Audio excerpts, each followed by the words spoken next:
della parola feeling applicata all'automobilismo.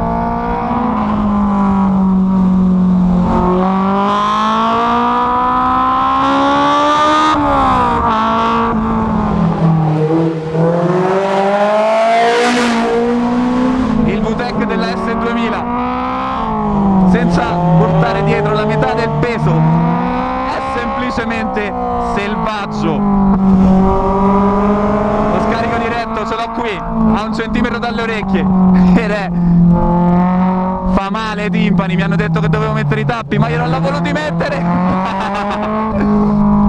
Me li voglio rompere i timpani.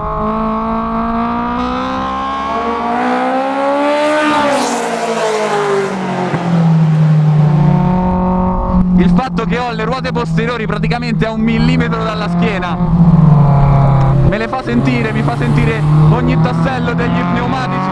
Ce l'ho qui a 1 millimetro, sento tutto.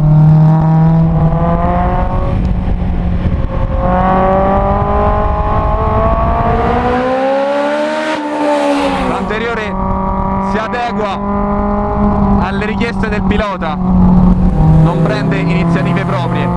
Chi prende iniziative proprie è il posteriore.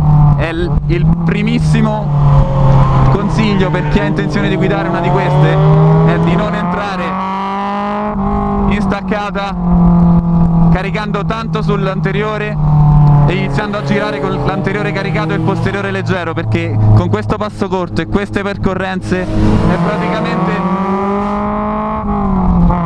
impossibile non andare in controsterzo e molto probabilmente in testa coda.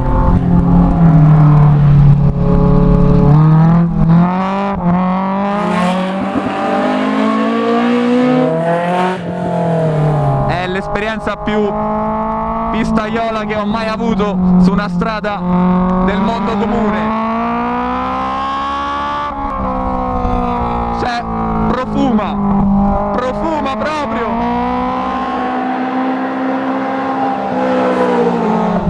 È semplicemente un'arma da guerra. Ho i polsi distrutti, sbatto dappertutto, ho il ferro che mi tocca ovunque. Io sono molto alto e non sono molto indicato per questo tipo di auto, ma non mi interessa. È una cosa totale.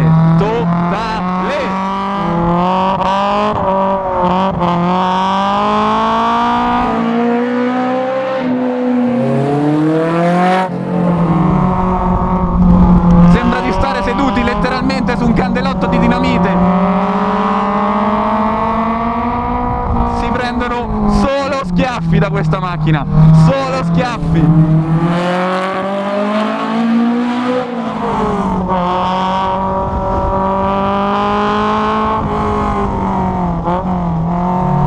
Qualcosa di letteralmente superiore. Peccato che non esiste, è una macchina che non esiste.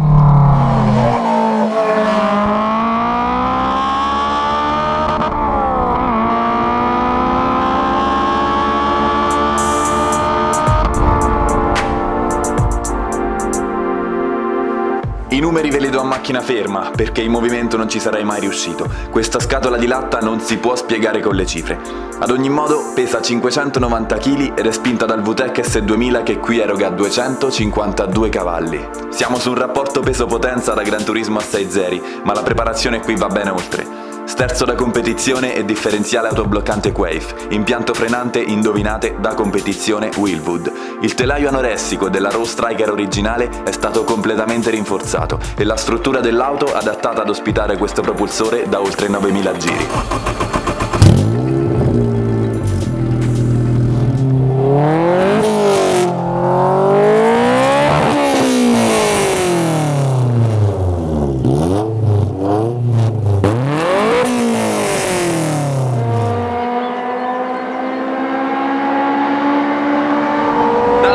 Sensazione di esposizione totale agli elementi, come su una moto, ma qui ci sono percorrenze di curva e potenza di frenata che sono semplicemente triple se non quadruple. È difficile entrare in armonia e in ritmo con lei, perché ha dei limiti veramente elevatissimi.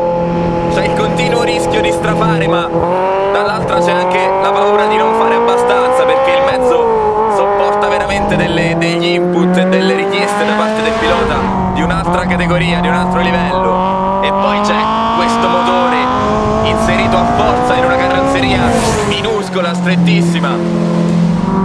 Quando entra in funzione il VTEC cambia tutto, è prepotente, sembra lineare, a un certo punto diventa una via di mezzo tra un turbo e un aspirato, e il variatore di fase fa cambiare completamente la musica del motore. C'è proprio un attimo in cui ci si rende conto che sta per entrare, ed è già entrato.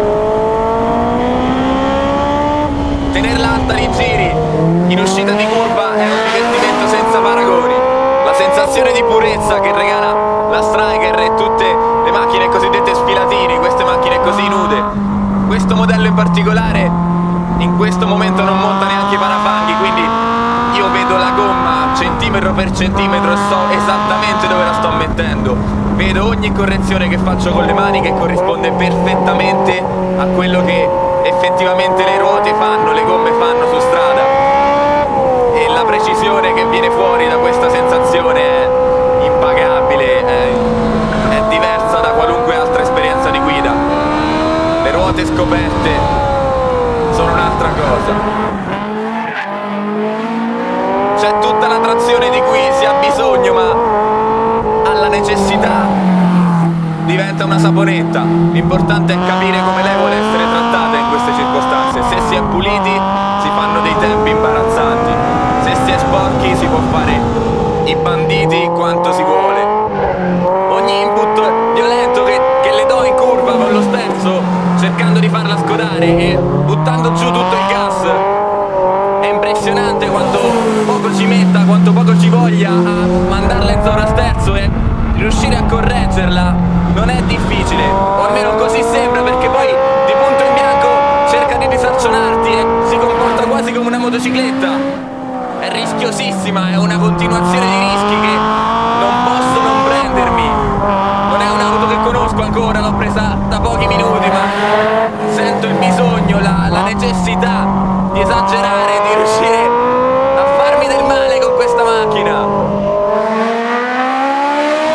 sento la guida a destra come un aggravante, ma come una cosa buona, perché non avendo la preoccupazione e la concentrazione che necessita una guida allo specchio come questa, per quanto il cambio sia direttamente prelevato da una S2000 europea, quindi alla prima verso sinistra e la quinta verso destra, devo impegnarmi tantissimo per concentrarmi e non sbagliare i cambi di marcia, quindi il coinvolgimento della guida incredibilmente veloce che ha questa macchina, che dona questa macchina, è filtrato dalla concentrazione che richiede la guida a destra con il cambio preso direttamente dall'S2000, come dicevo.